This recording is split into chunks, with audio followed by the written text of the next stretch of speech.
Six Tudor Queens, the Princess of Scotland.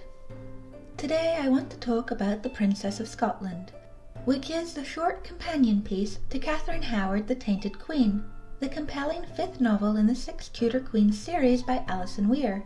This video will be my first time reviewing an Alison Weir companion piece, but so far I have reviewed 3 of her novels in the Six Tudor Queens series. If you enjoy this video, I recommend you check them out.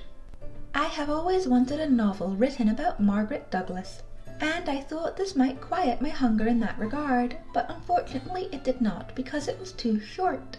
Saying that, however, I really enjoyed this, even if it was only an hour and 19 minutes long on Audible. I got this short story on Audible to listen to while baking Tudor biscuits called jumbles, to get me in the spirit. The jumbles were disappointing, but the story was not. The story is written in the third person, which is not Alison Weir's usual writing style, but it works because the story is so short. It covers everything from Margaret's birth to her staying at Kenninghall aged 27. Even though I wish this story had gone further and explored the remaining 36 years of Margaret's life, it was entertaining.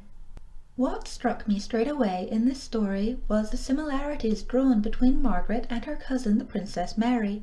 Both children are from messy divorces and warring parents. The story puts emphasis on this and how it was something the two girls bonded over, as well as only being 5 months apart in age. Both girls also faced the stigma of bastardy because of their parents' divorce and felt hurt by this keenly. However, unlike Mary, Margaret managed to stay at least cordial with both her parents, probably because their divorce was more amicable. Margaret, despite many considering her a bastard, is extremely proud of her Douglas lineage, perhaps even more so than her English heritage, and enjoys the fact she is called the Princess of Scots by the Spanish ambassador, despite not being a princess or Scots, because she was born in England. Margaret was not close to her half-brother James V of Scotland, and actually resented him for being their mother's favourite child. Margaret understood that boys come first, and that James was a king, but she still felt very upset by her mother's open favouritism. I think this made Margaret gravitate towards her father more, because he openly adored her.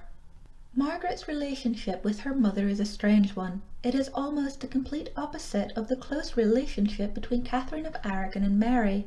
Catherine fought hard to keep the stigma of bastardy away from her daughter, whereas Margaret Tudor, Dowager Queen of Scots, ran towards her divorce knowing full well what it would mean for her child. Margaret Tudor did hold up the paper shield of her marriage being entered into in good faith, but that did very little to quiet the gossip about her daughter's legitimacy. She didn't even stop her son King James from referring to Margaret as his base sister. The story only briefly covers the Scottish Civil War. I thought it was a good nod though when Alison Weir put in the fact that the teenage Margaret Douglas had a crush on the Earl of Bothwell.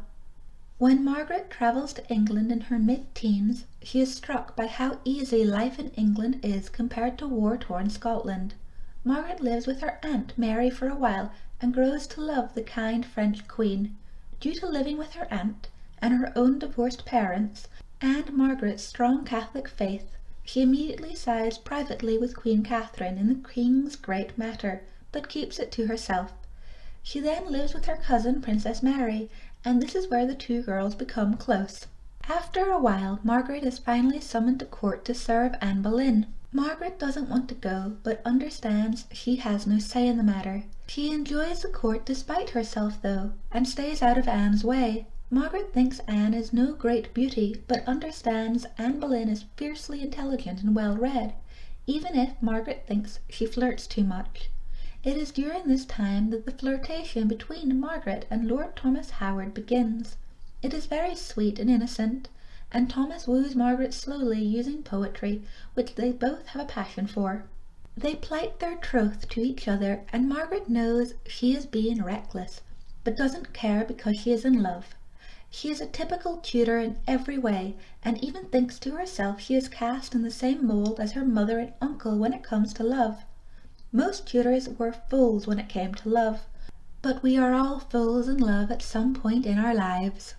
Then there comes that fateful May Day, and the quick fall of Anne Boleyn and the swift rise of Jane Seymour. Margaret is shocked by her uncle's cruelty towards his wife, but is glad Anne is no longer in the picture for the Princess Mary's sake. She likes Jane and knows her to be a good Catholic. But before Margaret can have any time to enjoy her position in the new Queen's household, her relationship with Lord Thomas Howard is discovered, and they are both sent to the Tower. It is at this point Margaret realizes how close to the English throne she really is. In the line of succession, both the king's daughters have now been proclaimed bastards, and her mother has renounced her own claim, so Margaret is now next in line to the throne of England.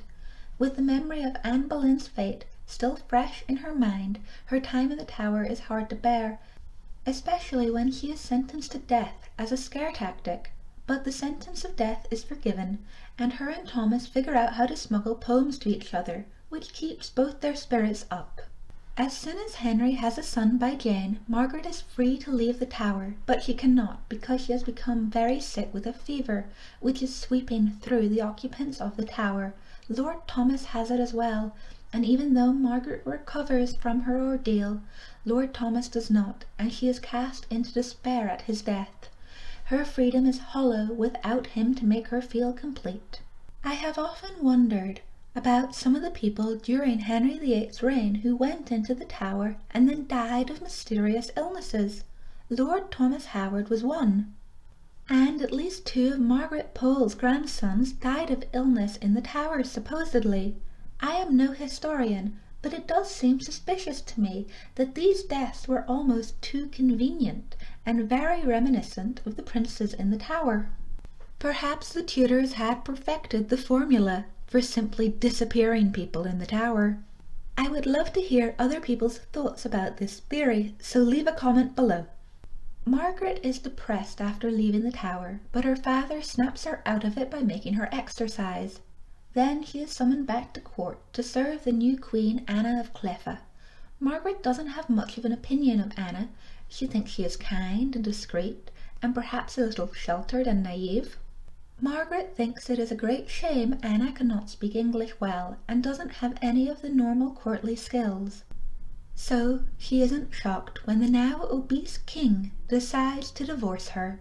It seems there was simply no attraction between Henry and Anna. But you cannot blame Anna of Cleffa for that, can you? The new queen, pretty, sweet Katherine Howard, barely comes into Margaret's thoughts at all, apart from enjoying the fact Katherine has a much more lively household than Anna. Margaret is wrapped up in her own world at this point, preparing to meet her half-brother King James and her mother on the summer progress to York. When Margaret receives the news that her mother has died, she is very sad. Despite them not being close, she still loved her mother. Sunk in grief, to divert herself, Margaret starts a flirtation with the Queen's brother, Charles.